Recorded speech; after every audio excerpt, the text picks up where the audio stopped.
Hello guys, आप सबका स्वागत है मेरे यूट्यूब चैनल में। ये ये वीडियो मेरे क्विक रिवीजन सीरीज की सेकंड वीडियो है, जिसमें अपन बीएमसी पढ़ रहे थे। जिसमें पहला चैप्टर अपन ने सीमेंट पढ़ा था, दूसरा अपन कंक्रीट पढ़ेंगे आज। तो आज अपन इसका क्विक रिवीजन करेंगे। तो चलिए इसको शुरू करते हैं। तो सबसे पहले अपन इसके बारे में कंक्रीट्स की जो ये ग्रेड्स होती है M25 मतलब M5 से शुरू होती है। M5 7.5 10 15 20 25 ये किसी किसी पेपर में पूछ ली जाती है। तो आपको मैं बता देता हूँ। इस तरीके से देखिएगा, जैसे M25 है तो उसकी होती है 1:5:10, और M7.5 की होती है 1:4:8, M10 की होती है, मतलब इन सब की ऐसे ऐसे लिखी हुई है, आप देख सकते हैं सामने। बस अब इनको याद करने, अब मेरे को लिखने का मकसद ये है कि पता सबको होती है, पर मैं आपको ट्रिक याद करने के लिए एक ट्रिक बताता हूँ। जैसे कि इधर ये लिखी हुई है M5, M7.5, M10, M15, M20, M25। तो सबके आगे पहले 111 लिख दीजिए। 11 लिख देंगे। 11 के बाद ऊपर से शुरू कीजिए 5 4 3। जैसे मैं आपको बताता हूँ, आप ऐसे शुरुआत की, सबसे पहले सबके आगे लिख दीजिए 1 1 1 1 1। ठीक है, फिर उसके बाद यहाँ से शुरू कीजिए 5 4 3 2 1.5 और 1, और उसके बाद सबसे इनका दुगना कर दीजिए 10। 4 का 8, 4 का 8, 3 का 6, 2 का 4 और 1.5 का 3 और 1 का 2। तो इससे आपको सब कुछ याद हो जाएगा। ये सारी ऐसे इजी से एक सीक्वेंस याद होना चाहिए। M5 7.5 10 15 20 और 25। तो इस तरीके से आप अपन कर सकते हैं इजीली। ठीक है, तो चलिए आगे चलते हैं अपन। इसके बाद नेक्स्ट चलते हैं अपन आगे। उसके बाद density of light weight concrete, उसकी वैल्यू बता रखी है कि 300 से 1900 केजी पर मीटर क्यूब के अंदर होती है। उसके बाद कंक्रीट के अंदर अपन क्या होता है, वर्केबिलिटी टेस्ट करते हैं, स्ट्रेंथ टेस्ट करते हैं, और नॉन ये कंक्रीट होता है उसके अपन वर्केबिलिटी टेस्ट करते हैं कि वो वर्केबिलिटी को ऐसे डिफाइन कर सकते हैं, ईज ऑफ वर्क, मतलब कितने इजीली है वर्केबल, कितनी है, कितनी इजीली उससे अपन काम कर सकते हैं, नहीं कर सकते। तो कंक्रीट की जो वर्केबिलिटी टेस्ट होती है वो एक तो होता है स्लम टेस्ट जिससे टेस्ट की जाती है, एक होती है कॉम्पैक्टिंग फैक्टर टेस्ट जिसको CF टेस्ट भी बोलते हैं, एक होता है फ्लोटेबल टेस्ट, एक होता है VB कंसिस्टोमीटर टेस्ट। तो अभी अपन इनके बारे में देखेंगे। और दूसरा स्ट्रेंथ टेस्ट होता है, उसमें एक होता है कंप्रेसिव स्ट्रेंथ है, एक होता है टेंसाइल स्ट्रेंथ टेस्ट। और जब से अब जो नॉन डिस्ट्रक्टिव टेस्ट जो होता है इसको एनटीडी टेस्ट भी कहते हैं। इसके अंदर कहते हैं कि जैसे कि बिना स्ट्रक्चर को तोड़े, स्ट्रक्चर के बनने के बाद किस तरीके से टेस्ट किए हैं, उसके अंदर एनटीडी का यूज़ किया है। जिसमें सबसे फेमस होता है, पहला होता है रिबॉन्ड हैमर टेस्ट, जिसके अंदर क्या करते हैं, जैसे स्ट्रक्चर है, एक एक गेज होता है रिबॉन्ड, एक इस पेपर टेस्ट का नाम है रिबॉन्ड हैमर टेस्ट स्मिथ। उसको आप किसी स्ट्रक्चर पे लगाते हैं, उसमें एक गेज लगा रहता है, वो उससे टकराता है और वो रीडिंग देता है स्केल पे। जितनी रीडिंग देता है वो उसकी स्ट्रेंथ को शो करता है स्केल। और दूसरा होता है अल्ट्रासोनिक पल्स वेलोसिमीटर, जिसके अंदर अपन डायनामिक मॉडुलस जो क्वेश्चन पूछते हैं कभी कभार, किस में डायनामिक मॉडुलस का यूज करता है, एंटी टेस्ट के ऑप्शन दे रखे होते हैं, या फिर ये वाले स्ट्रेंथ भी इंक्लूड कर देते हैं ऑप्शन में। कंप्रेसिव स्ट्रेंथ है, टेंसाइल स्ट्रेंथ है, रिबॉन्ड हैमर, अल्ट्रासोनिक पल्स वेलोसिमीटर, तो इनके कर देते हैं। उसमें अपन पूछता है कि किसमें इंक्लूड होता है, तो ये उसमें होता है। अब पहला अपन पढ़ते हैं स्लम कोन टेस्ट। स्लम कोन टेस्ट में सबसे पहली चीज पूछी जाती है जो इसका मोल्ड है, मोल्ड उसके साइज पूछे जाते हैं। ये जो मोल्ड क्या है, ये जो कोन है इसका साइज पूछते हैं, जो 10 नीचे टॉप का डायमीटर 10 होता है, बेस का 20 होता है, इसकी हाइट 30 सेंटीमीटर होती है सेंटीमीटर में। और ये 25 बार टेम्पर्ड करते हैं, इसको कॉम्पैक्ट किया जाता है ना, 4 लेयर में करते हैं और 25 बार टेम्पर्ड किया जाता है। नंबर ऑफ टेम्पर्ड ये तो इतनी इंपॉर्टेंट नहीं है, बस ज़्यादा इंपॉर्टेंट है ये चीज़ आपको जरूर याद होनी चाहिए, पूछते हैं। और ये जो स्लम कोन टेस्ट होता है किसके लिए यूजेबल होता है, किसके लिए यूज नहीं किया जाता, वेरी हाई और वेरी लो वर्केबिलिटी के लिए इसको यूज नहीं करते, इसको बीच में यूज करते हैं। जैसे वेरी लो, फिर हाई, मीडियम और हाई, इन तीनों के लिए इसको यूज करते हैं। उसके बाद अभी अपन टेबल भी देख लेंगे, मतलब बता देंगे आपको। जैसे कि इसमें 3 कैटेगराइज किया जाता है इसको। जैसे ये एक होता था वेरी लो, फिर होता है लो, ये होता है मीडियम,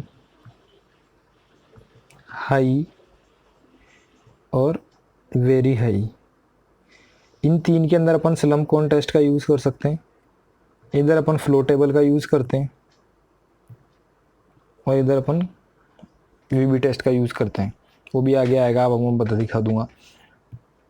जैसे ये देख लीजिए, ये टेबल है, कॉम्पैक्शन फैक्टर, फ्लोटेबल, इनका यूज़ करते हैं। ये वो टेबल जो मैं बताना चाहता था आपको।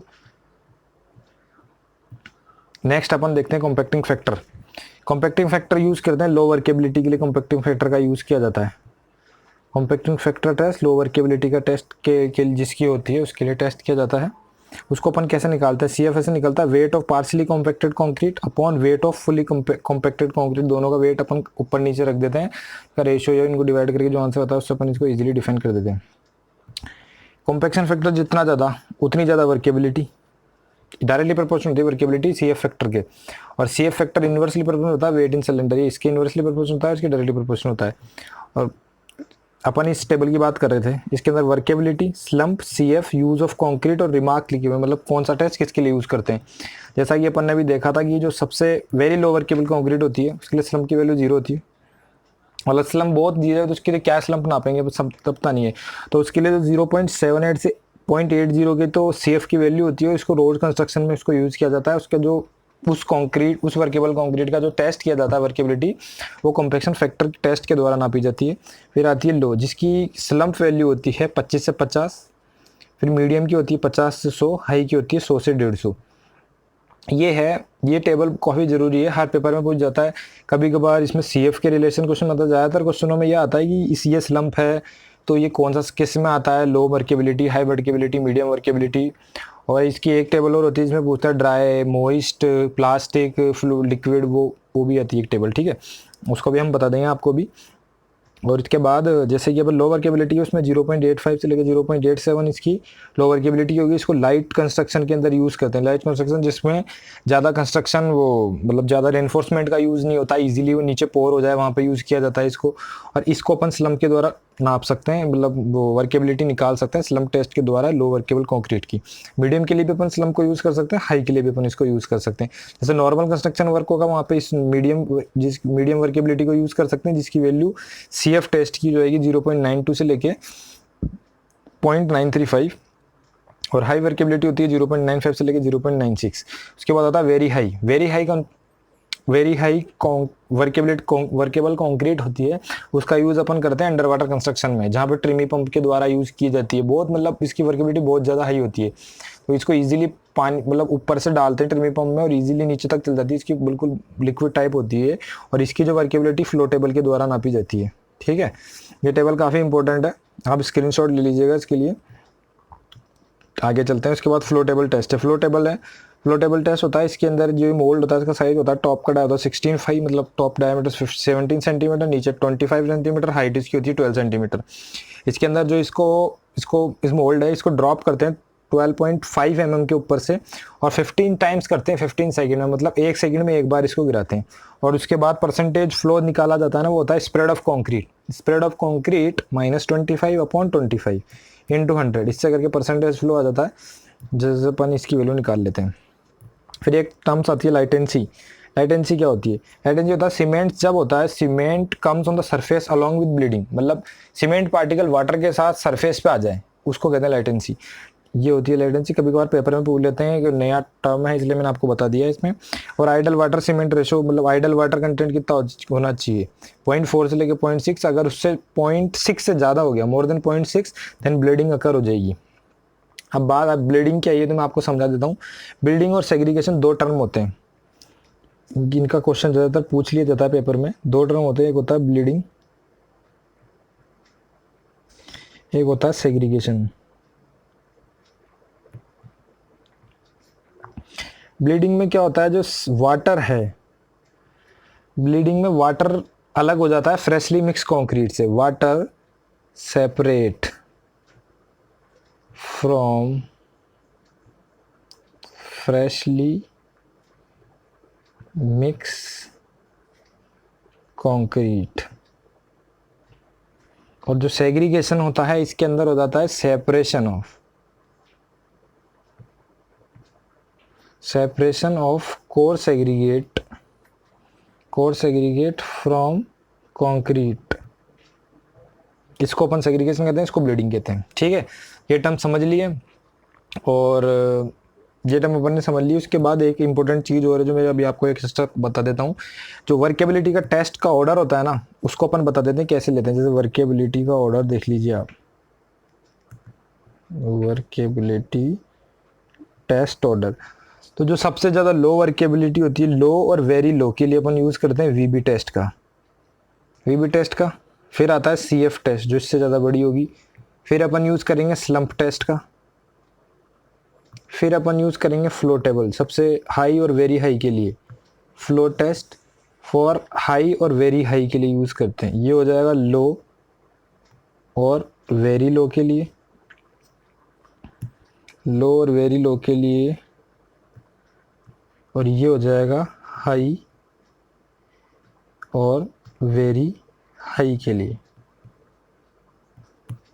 हाई और वेरी हाई के लिए। ठीक है, ये इसका आपने वर्केबिलिटी टेस्ट ऑर्डर बता दिया है।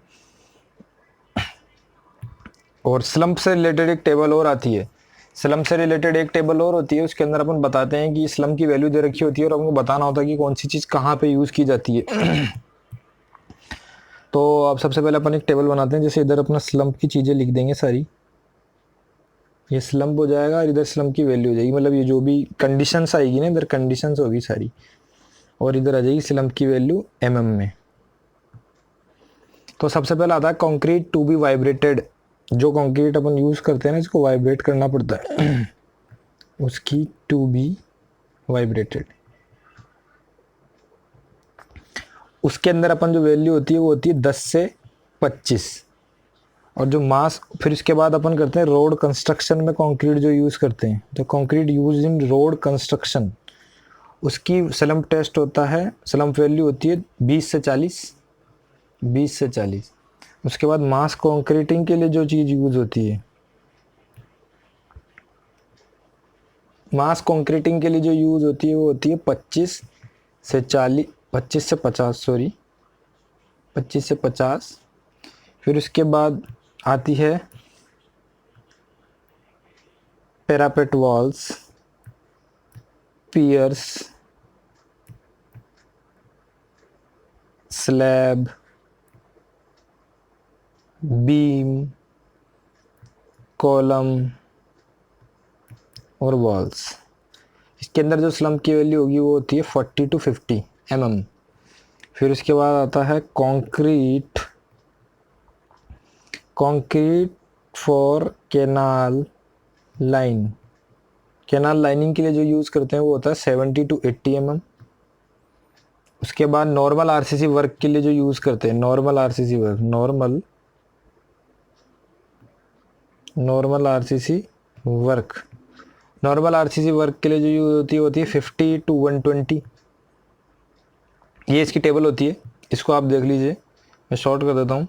ये टेबल है, ये पूछी जाती है, इसमें पेपर में आंक्स होता है कि अगर आपको ये चीज़ गिवन होती है कि जैसे कि गिवन हो जाएगा कि ये वैल्यू है, या फिर ऐसे डायरेक्ट गिवन हो सकता है रोड कंस्ट्रक्शन के अंदर स्लम्प की वैल्यू कितनी होती है, अलग अलग दे रखा होता है, तो एक ऑप्शन अलग अलग होता है, अपन को 20 से 40 वाला अपन को टिक करना होता है। नॉर्मल आरसीसी वर्क के लिए पूछ लिया जाता है, कभी कभार पैरापेट वॉल, कभी कभार कैनाल लाइनिंग के लिए पूछ लिया जाता है, तो उनकी वैल्यू अपन को याद होनी चाहिए। ठीक है,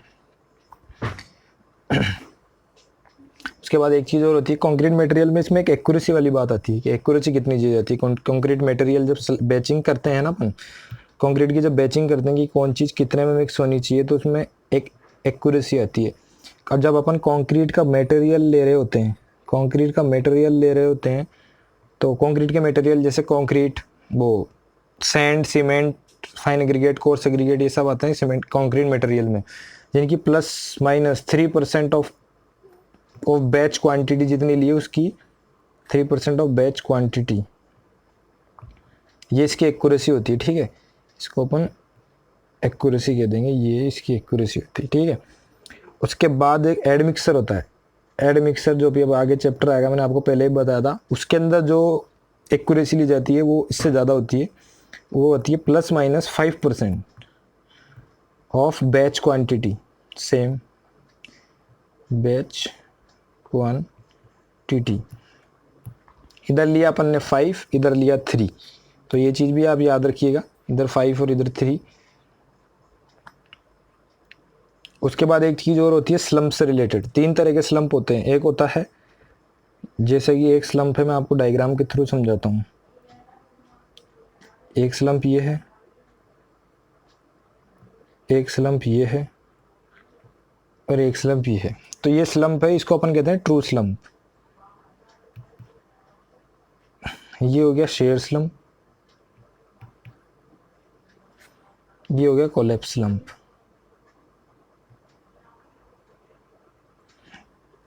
तीन तरह के स्लम्प होते हैं। ये इवन स्लम्प होता है, मतलब ये नॉर्मली ये बिल्कुल करेक्ट फॉर्म है स्लम्प की। ये कोलैप्स होगा जो वेरी हाई वर्केबिलिटी होती है, जिसकी ट्रिमी पंप वगैरह में यूज़ करते हैं, वो स्लम्प होता है, कोलैप्स स्लम्प होता है। और अगर वर्केबिलिटी का ऑर्डर देखते हैं इनके अंदर, तो जो ये कोलैप्स स्लम्प होता है इसकी वर्केबिलिटी सबसे ज़्यादा होती है, उसके बाद होती है शेयर स्लम्प की, और उसके बाद होती है ट्रू स्लम्प की। तो इसमें जो रीडिंग नपती है वो इस जगह से नपती है, और जैसे अगर इसके अंदर नापे तो इसमें कम वैल्यू आएगी, इसमें सबसे ज़्यादा वैल्यू आएगी। अगर अपन एक चीज़ यहाँ से लिए क्राइटेरिया ले लें, तो इधर इसमें वैल्यू इतनी आ रही है, इसमें वैल्यू इतनी जा रही है, इसमें वैल्यू यहाँ आ रही है, तो यहाँ से भी अपन वर्केबिलिटी नाप सकते हैं। जितनी ज़्यादा ये वैल्यू, मतलब जितनी ज़्यादा स्लम्प की वैल्यू उतनी ज़्यादा उसकी वर्केबिलिटी। तो यहाँ से भी अपन नाप सकते हैं ये ट्रू स्लम्प और इसका। ट्रू स्लम्प बता दिया मैंने आपको, कंक्रीट के एडमिक्सचर की बैचिंग बता दी। चलो फिर आगे चलते हैं, अपन नोट्स पे वापस चलते हैं, बैक टू द टॉपिक।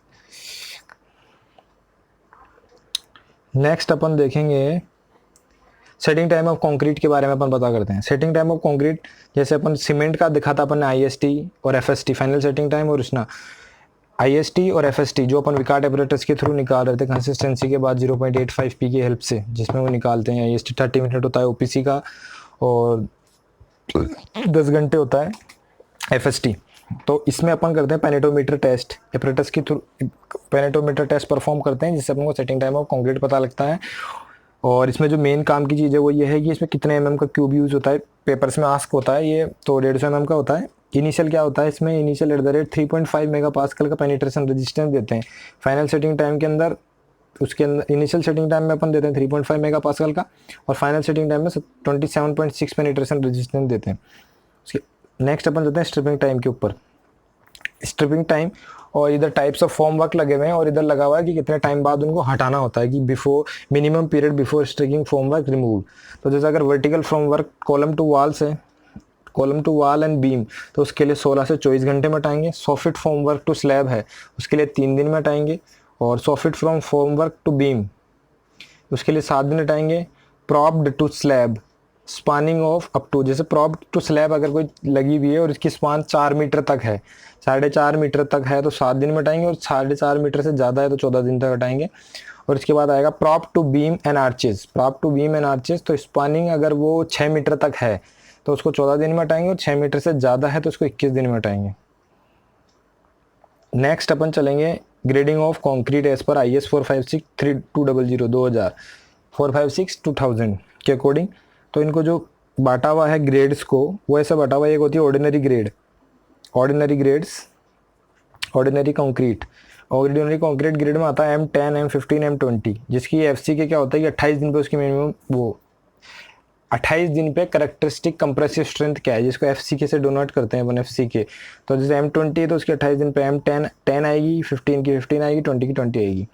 तो अगर पूछे ऑर्डिनरी कंक्रीट ग्रुप में 3 कंक्रीट्स आती है, और स्टैंडर्ड कंक्रीट में 8 कंक्रीट आती है, M25, 30, 35, 40, 45, 50, 55। और जो अपने हाई स्ट्रेंथ कंक्रीट होती है वो M60 से लेके M80 तक होती है, जिसके अंदर 5 ग्रेड्स आती है। नेक्स्ट कंसेप्ट अपन आते हैं मैच्योरिटी पे। मैच्योरिटी के वजह से कभी कभार क्वेश्चन आ जाता है, तो जैसे बस इसके अंदर काम की चीज़ ये है, जैसे अगर निकालने का फॉर्मूला तो ये होता है maturity is equal to summation time into temperature. बस इसमें एक दाना होता है, टेम्परेचर होता है वो डेटम -11 से यूज़ किया जाता है, मतलब टेकन डेटम ऑलवेज -11 यूज़ करेंगे। जैसे अगर आप क्वेश्चन में समझा देता हूँ, जैसे कि अब एक चीज़ है कि 20 degree Celsius at the rate 20 degree Celsius और 28 दिन फॉर फुली मैच्योर्ड कंक्रीट ऐसे को दे रखा है। तो 28 तो दिन आ गया, 28 दिन आ जाएगा, और एक दिन में 24 घंटे होते हैं, तो ये चीज़ यहाँ आ गई। और जो टेम्परेचर 20 डिग्री सेल्सियस दे रखा है, तो जो दे रखा होता है उसके अंदर माइनस और -11 अपन डेटम लेते हैं, तो वो प्लस हो जाता है, माइनस माइनस प्लस, तो कुल मिला के डायरेक्ट ये फॉर्मूला बन जाता है, और ये अपन ऐसा आंसर इजीली निकाल सकते हैं। उसके बाद है पॉइजन रेशो ऑफ कंक्रीट क्या होता है। पॉइजन रेशो ऑफ कंक्रीट की बात करें तो वो 0.15 टू लेके 0.20 के बीच में यूज़ होता है। ये भी कभी पेपर में कर लें। उसके बाद कंप्रेसिव स्ट्रेंथ टेस्ट की बात आती है।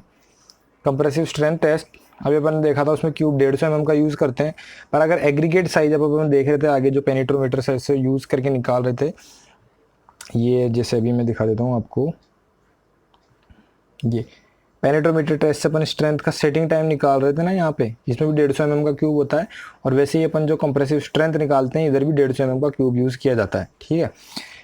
एग्रीगेट का साइज, अगर एग्रीगेट का साइज 20 mm से ऊपर होगा तो 150 mm का क्यूब यूज़ करेंगे। अगर एग्रीगेट का साइज 20 mm से कम होगा तो 100 mm का क्यूब यूज़ करेंगे। ये हो गया कंप्रेसिव स्ट्रेंथ टेस्ट। उसके बाद होता है tensile strength, split tensile strength भी कहते हैं इसको। तो उसके अंदर जो सबसे मेन इंपॉर्टेंट फॉर्मूला होता है sigma is equal to 2p upon pi D L.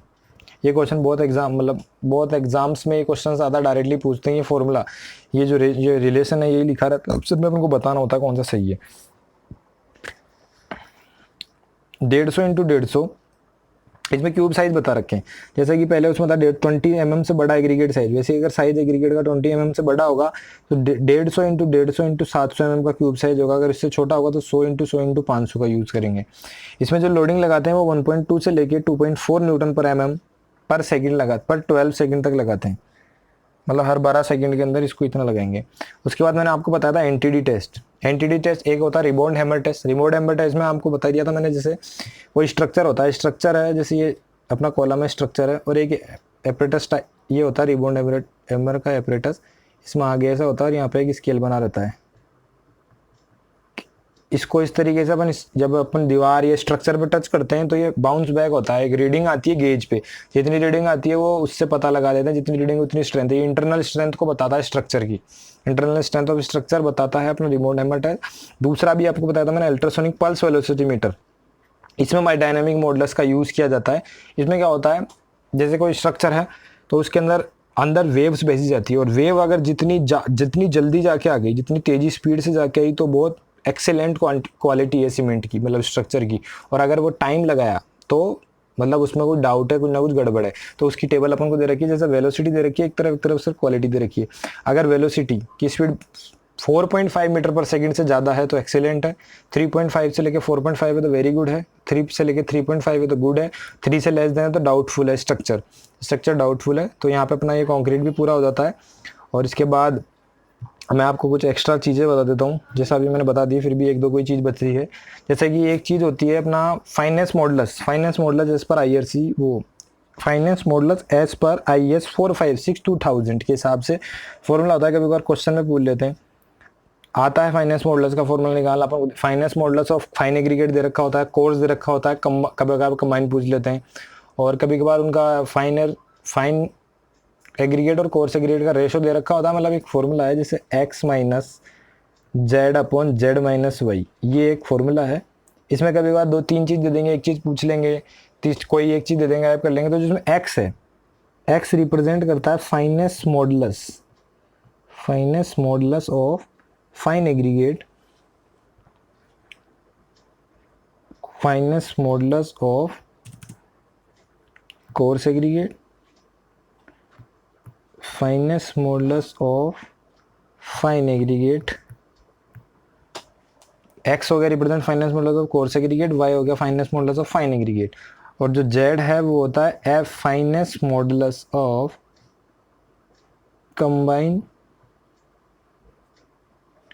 सबका जो कंबाइंड है उनका। ठीक है, ये चीज़ फॉर्मूला है, इसमें इजीली आप निकाल सकते हैं। और जो पी रिप्रेजेंट करता है वो करता है फाइनेंस और कोर्स एग्रीगेट का रेशो, उनको रिप्रेजेंट करता है, डिफाइन करता है फाइनेंस अपन को। और फाइनेंस से ही अपन एक चीज़ और कर सकते हैं, एक टेबल और होती है जिसमें टाइप्स वो फाइनेंस मॉडल से अपन कैटेगराइज कर सकते हैं, fine sand, medium sand, coarse sand. तो जो फाइन सैंड होती है, फाइनेंस मॉडल से, ये मीडियम सैंड, ये होती है कोर्स सैंड, ये होती है 2.2 से लेके 2.6, 2.2 से लेके 2.6, 2.6 से ले 2.6 से लेके 2.9, 2.9 से लेके 3.2, ये टेबल होती है।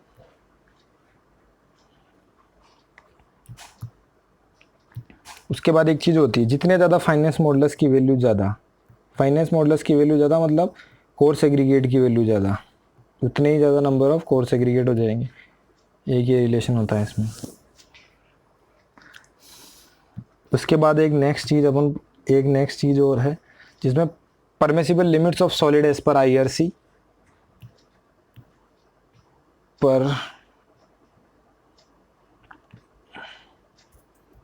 permissible limits of solid as per IRC 456 2000। तो जो ऑर्गेनिक सॉलिड्स होते हैं, ऑर्गेनिक सॉलिड होते हैं, इनकी वैल्यू होती है, परमिसिबल लिमिट है इस तरफ परमिसिबल लिमिट लिख रहा हूँ मैं, ये होती है 200 mg पर लीटर, इसको ppm भी बोलते हैं, पार्ट्स पर मिलियन। और जो सल्फेट्स होते हैं, सल्फेट्स की वैल्यू होती है 400 mg पर लीटर। उसके बाद जो नेक्स्ट होता है chloride,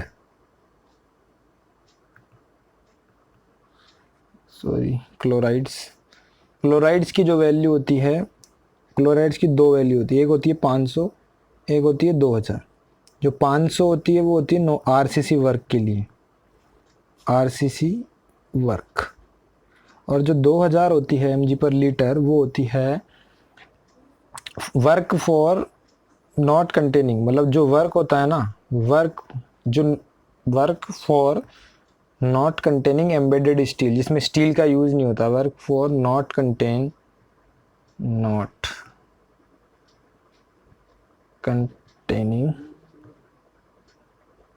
embedded steel.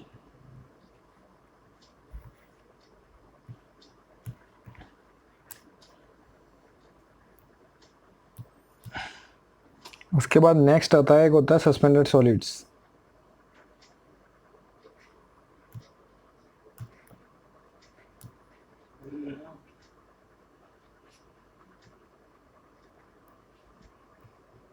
Suspended solid के अंदर वैल्यू होती है 2000 mg पर लीटर। उसके बाद लास्ट होता है इनऑर्गेनिक की होती है 3000 mg पर लीटर। तो अभी तक पेपर में ऑर्गेनिक की पूछ चुका है, और इनऑर्गेनिक और ऑर्गेनिक की बहुत इंपॉर्टेंट है, ज़्यादातर पेपर में पूछ ली जाती है सस्पेंडेड सॉलिड की वजह से। कुल मिला के आपको ये टेबल याद रखनी है, इससे क्वेश्चन आस्क होते हैं। यार ये कोड में ऐसी की ऐसी टेबल लिखी हुई है, मैंने वैसी की वैसी आपको बताइए। और यहाँ पे अपना ये चैप्टर कंप्लीट होता है।